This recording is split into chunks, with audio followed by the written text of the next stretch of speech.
Hello दोस्तों, तैयारी कर लो चैनल में आपका एक बार फिर से स्वागत है। आज की इस वीडियो में हम देखेंगे भारतीय काव्यशास्त्र और उसके प्रवर्तक या हिंदी साहित्य के इतिहास का काव्यशास्त्र का महत्वपूर्ण वीडियो है। पूरी वीडियो के साथ बने रहिए। अगर आप किसी भी गवर्नमेंट प्रतियोगी परीक्षा की तैयारी करते हैं तो यह वीडियो आपके लिए महत्वपूर्ण साबित हो सकती है। तो दोस्तों, अगर आपने अभी तक चैनल को सब्सक्राइब नहीं किया है तो चैनल को सब्सक्राइब कर बेल आइकन प्रेस कर लें और तैयारी कर लो के साथ तैयारी करते रहें। भारतीय काव्य शास्त्र के बारे में ज्ञान प्राप्त करेंगे। अलंकार संप्रदाय के प्रवर्तक हैं कौन है? इसका जवाब है भामा। समय है इनका छठी शती का मध्यकाल। अगला सवाल है, आचार्य भामा उद्धट और रुद्रट किस संप्रदाय के प्रमुख आचार्य हैं? इसका जवाब है अलंकार संप्रदाय के। अगला सवाल है, रीति संप्रदाय के प्रवर्तक आचार्य हैं कौन से आचार्य हैं? जवाब है आचार्य वामन। इनका समय है 8वीं शती का उत्तरार्ध। अगला सवाल है, आचार्य दंडी और वामन किस संप्रदाय के प्रमुख आचार्य हैं? जवाब है रीति संप्रदाय के।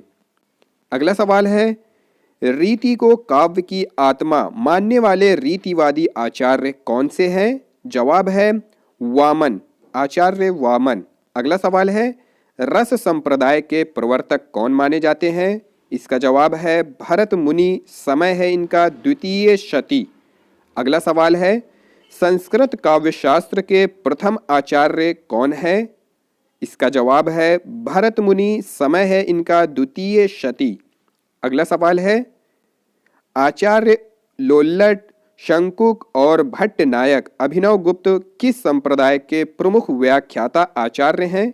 इसका जवाब है रस संप्रदाय के। अगला सवाल है, रस सूत्र के किस व्याख्याता का मत उत्पत्तिवाद या उपचयवाद या आरोपवाद है? भट्ट लोल्लट का, आचार्य भट्ट लोल्लट। अगला सवाल है, रस सूत्र के किस व्याख्याता का मत अनुमितिवाद या अनुकृतिवाद कहा जाता है? इसका जवाब है शंकुक का। अगला सवाल है, रस सूत्र के किस व्याख्याता का मत मुक्तिवाद या भोगवाद कहा जाता है? इसका जवाब है भट्ट नायक का, आचार्य भट्ट नायक। अगला सवाल है, किस आचार्य को साधारणीकरण का प्रवर्तक माना जाता है? इसका जवाब है आचार्य भट्ट नायक को। अगला सवाल है, रस सूत्र के किस व्याख्याता का मत अभिव्यक्तिवाद कहा जाता है? जवाब है अभिनव गुप्त। अगला सवाल है, ध्वन्यालोक की टीका लोचन और नाट्यशास्त्र की टीका अभिनव भारती किसने लिखी है? जवाब है अभिनव गुप्त ने। अगला सवाल है, ध्वनि संप्रदाय के प्रवर्तक आचार्य हैं। ध्वनि संप्रदाय के प्रवर्तक आचार्य हैं आचार्य आनंद वर्धन। इनका समय है 9वीं शती का उत्तरार्ध। अगला सवाल है, ध्वनि को काव्य की आत्मा मानने वाले आचार्य कौन है? इसका जवाब है आचार्य आनंद वर्धन। अगला सवाल है, हृदय दर्पण ग्रंथ किसने लिखा है? इसका जवाब है भट्ट नायक ने। अगला सवाल है, औचित्य विचार चर्चा नामक रचना किसकी है? क्षेमेंद्र की।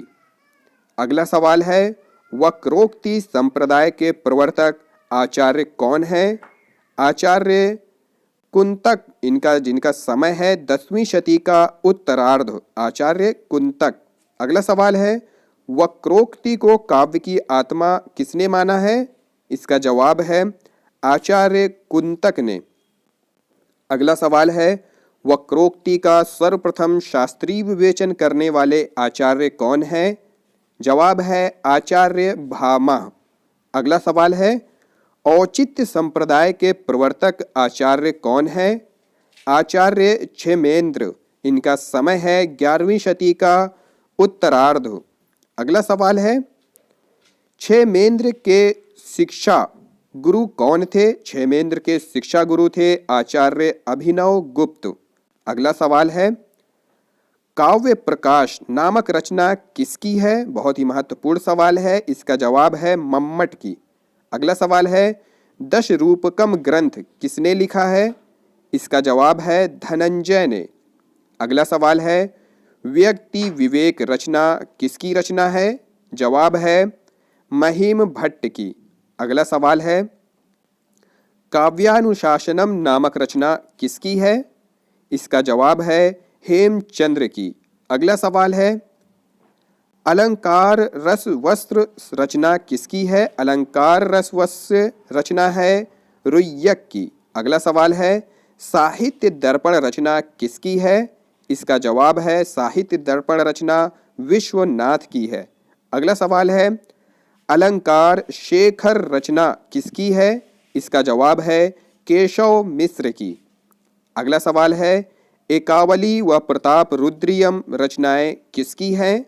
जवाब है विद्यानाथ जी की। अगला सवाल है काव्य दर्पण रचना किसकी है? काव्य दर्पण रचना है चूड़ामणि दीक्षित की।